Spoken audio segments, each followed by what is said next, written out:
Hello friends, welcome to my YouTube channel Manisha lifestyle. তো কেমন আছো তোমরা সবাই? আশা করি ভালো আছো। এই ব্লগের টাইটেল এবং থাম্বনেইল দেখে আশা করি বুঝে গেছো তোমরা এই ব্লগটা কিসের হতে পারে। তো তোমরা সবাই দেখতে থাকো আমার এই ছোট্ট মোটো ব্লগটা। বার্থডে উপলক্ষে একটু ঘোরাঘুরি করার জন্য চলে গিয়েছিলাম একটা রিসর্টে, এনিগমা রিসর্ট। সেখানে গিয়ে আমার সাথে এরকম একটা ঘটনা হয়ে যাবে আমি ভাবতেও পারিনি। তো কী হয়েছে তোমাদেরকে বলি শোনো। রিসর্টটাতে গিয়ে দেখি এখানে মানুষজন তো নেই, আর সুইমিং পুলে জল অথবা মজা করার মতো কিছুই নেই। দেখার মতো আগে যেগুলো জিনিস ছিল এখন সেগুলোও নেই। আবার এন্ট্রি ফিস 50 টাকা করে নিচ্ছে। তার জন্য দুঃখের সহিত আর এই রিসর্টে না ঢুকে আমরা বেরিয়ে আসলাম, কেননা এখানে গিয়ে কোনো মজাই হবে না। তারপর আর কি, বাসায় তো আর যাওয়া যায় না, তাই চলে গেলাম বানিল্যান্ড আরেকটা রিসর্টে। সেখানে গিয়ে তো মনটা পুরোই খুশি হয়ে গেল। সেখানের এই ভিউটা দেখে জাস্ট ওয়াও। তোমরাও দেখতে থাকো এই বানিল্যান্ডের পুরো জায়গাটা এবং ভিউ। আশা করি যারা গেছো তারা তো জানোই, আর যারা যাওনি তারা দেখে নাও কত সুন্দর লাগছে। একটু গরম, তার মধ্যে এত সুন্দর ওয়েদার ছিল ওই দিন। এই বানিল্যান্ড রিসর্টে এন্ট্রি ফিস ছিল 30 টাকা করে, এবং সুইমিং পুলে নামতে হলে এক্সট্রা 100 টাকা করে দিতে হবে। এখানে বসার জায়গা ছিল, দোলনা ছিল এবং বাচ্চাদের বিভিন্ন রকমের খেলার জিনিস ছিল। তারপর এখান থেকে একটু সামনে গেলাম, ওই যে দেখতে পাচ্ছ একটা হাতি দাঁড়িয়ে আছে। এখানে একটা হাতি ছিল এবং একটা বাঘ ছিল। বন্ধুরা, তোমরা ভিউটা দেখতে পাচ্ছ কত সুন্দর লাগছে, তাই না? কমেন্ট করে জানিয়ে দিও এই বানিল্যান্ড রিসর্টের ব্লগটা তোমাদের কেমন লেগেছে।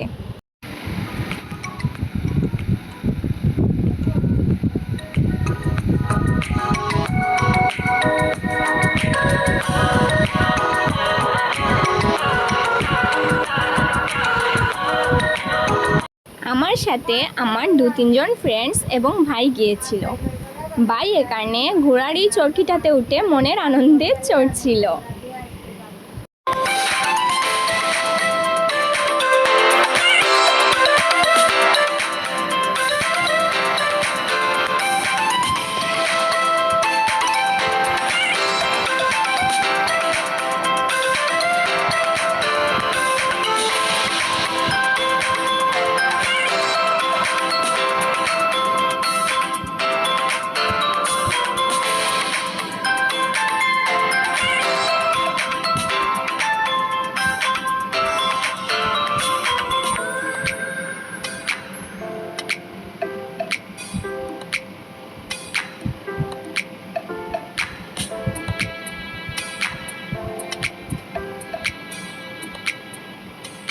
এই দিকে পাহাড়ের উঁচু জায়গা, মানে বানিল্যান্ডের একটা টিলা ছিল, ওই টিলাতে উঠলে চারদিকের যে ভিউটা আসে সেটা দেখলে পুরো মনটাই ভরে যায়। তাই উপরে উঠছি এখন। তোমরাই দেখো এই ভিউটা কেমন লাগছে।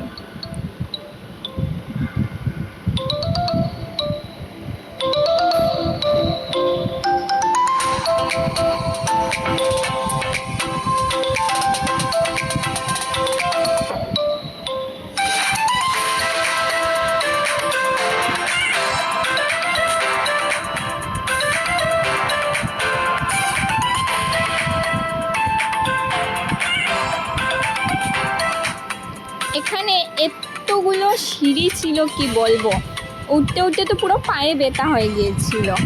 তারপরও কষ্ট করে উঠলাম এই সুন্দর সময়টুকু উপভোগ করার জন্য।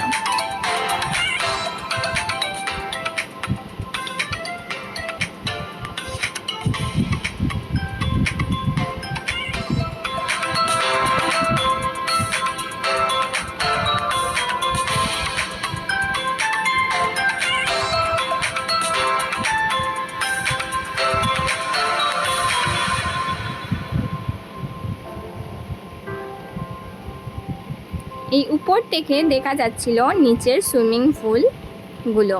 এখানে আরও কয়েকজন ছিল, আমারই ফ্রেন্ড, এগুলো চেনা জানা, ওরা সুইমিং পুলে ছিল। এই দেখো সেই হাতিটা। তারপর সুইমিং পুলের দিকে চলে আসলাম এখানে একটু দেখার জন্য।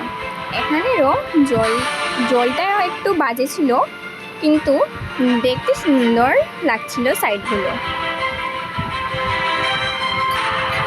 বানিল্যান্ড রিসর্টের ব্লগ এখানেই শেষ করলাম। তারপর বিকেলবেলা চলে গেলাম একটু আমাদের করিমগঞ্জের মদনমোহন আশ্রমে এখন আরতি হবার প্রস্তুতি নেওয়া হচ্ছে। তারপর সেখানে গিয়ে প্রণাম করে ধূপকাঠি মোমবাতি জ্বালিয়ে দিয়ে চলে আসলাম। আমার এই বার্থডের ব্লগটুকু এতটুকুই। দেখা হচ্ছে নেক্সট ব্লগে। ততক্ষণ তোমরা সবাই ভালো থেকো এবং আমাকে বেশি বেশি করে সাপোর্ট করো, যাতে আমার এই ইউটিউব চ্যানেলের ফ্যামিলিগুলো অনেক বড় হতে পারে এবং খুব তাড়াতাড়ি 500 সাবস্ক্রাইবার পূর্ণ হয়ে যায়।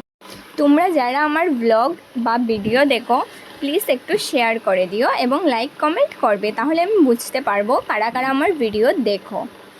এবং তোমরা খুব তাড়াতাড়ি আমাকে 500 সাবস্ক্রাইবার গিফট করো।